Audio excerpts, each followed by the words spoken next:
ஐயனார் துணை சீரியலில் அடுத்து நடக்க போகிற நிகழ்வுகளை நாம் பார்க்கலாம். சேரனன்னா இப்படியெல்லாம் பண்ணுவாங்கன்னு யாருமே நினைக்கல. தன்னை நம்பி வந்த கார்த்திகாவை நீ இந்த வீட்டை விட்டு வெளியில் போயிரு, உன்னால் எங்களுக்கு எப்போதுமே பிரச்சனை தான், என் தம்பிங்களுக்கு இன்னும் நிறைய பிரச்சனை வர்றதுக்கு முன்னாடியே நீ இங்கேருந்து கிளம்பிரு அப்படின்னு சொல்கிறாங்க. இதை கேட்டதுமே கார்த்திகா, நான் உங்களை நம்பிதானமாமா வந்தேன், எதுக்காக என்னை அனுப்புறீங்க, என் அம்மா அப்பா பேசுனதுனால நீங்கள் என்னை அனுப்புறீங்களா அப்படின்னு சொல்லி கேட்குறாங்க.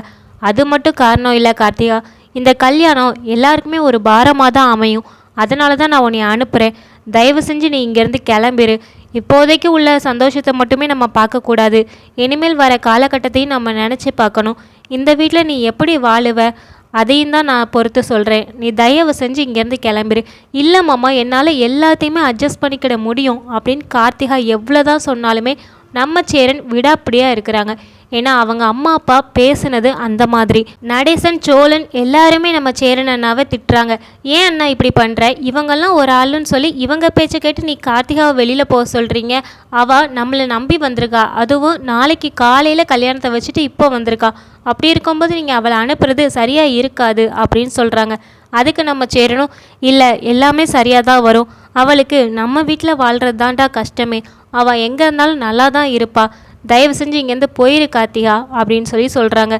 என்னம்மாம்மா மறுபடியும் சொல்லிக்கிட்டே இருக்கிறீங்க, நான் இங்கேருந்து போக மாட்டேன், என்னை யாருமே கூட்டிகிட்டு போகக்கூடாது அப்படின்னு சொல்லி ரொம்பவே அடம் பிடிச்சி அவங்க காலை பிடிச்சி உட்காந்துக்கிடுதாங்க. இதை பார்த்ததுமே நம்ம கார்த்திகாவோட அம்மா அப்பா இவளை என்ன செய்ய அப்படின்னு சொல்லி பார்க்குறாங்க. உடனே சேரன், இல்லை நீங்கள் இவளை இழுத்துட்டு போங்க, அதுதான் சரியாக இருக்கும் அப்படின்னு சொல்லிட்டு அவங்க ரெண்டு பேருமே நம்ம கார்த்திகாவை இழுத்துட்டு போகிறாங்க. நம்ம சேரனன்னா பார்த்துக்கிட்டே இருக்கிறாங்க. இதை நிலாவால் கூட பார்த்து சகிக்க முடியல. ஏன் அண்ணா இப்படிலாம் பண்ணுறீங்க, அவங்க நம்மளை நம்பி வந்திருக்காங்க, இப்படி அனுப்புகிறீங்களே அப்படின்னு சொல்கிறாங்க. இல்லை, அவள் அங்கே இருந்தால் தான் நல்லா இருப்பா, அவள் போகட்டும், அவளுக்கு இந்த வீடு வேண்டாம், நல்ல வாழ்க்கை நல்ல குடும்பம் அவளுக்குன்னு இருக்குது, அவள் அங்கே போய் நல்லபடியாகவே வாழட்டும் அப்படின்னு சொல்லி மனசை கல்லாக்கிக்கிட்டு நம்ம சேரன் சொல்கிறாங்க. இதை கேட்டதுமே நிலா புரிஞ்சுக்கிடுதாங்க சேரன்னா எதுக்காக இப்படி பண்ணுறாங்கன்னு. இருந்தாலுமே அவங்களுக்குன்னு ஒரு வாழ்க்கை இருக்குல்ல, அதையும் நீங்கள் நினைக்கல அப்படின்னு சொல்லி சேரன் நட்ட கேட்குறாங்க.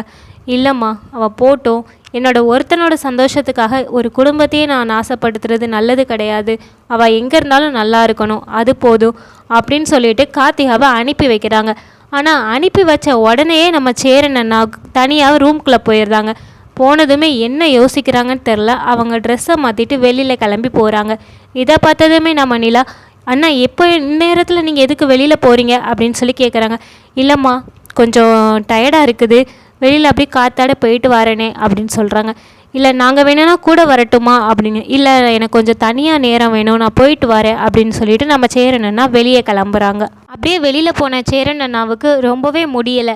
வேகமாக நடந்து போய்கிட்டு இருக்கும்போதே ஒரு இடத்துல உட்காந்து அவங்க கார்த்திகா வந்தது, அதுக்கப்புறம் தாலியை காட்ட சொன்னது, இது எல்லாத்தையுமே நினச்சி பார்த்து ரொம்பவே தேம்பி அழுகிறாங்க.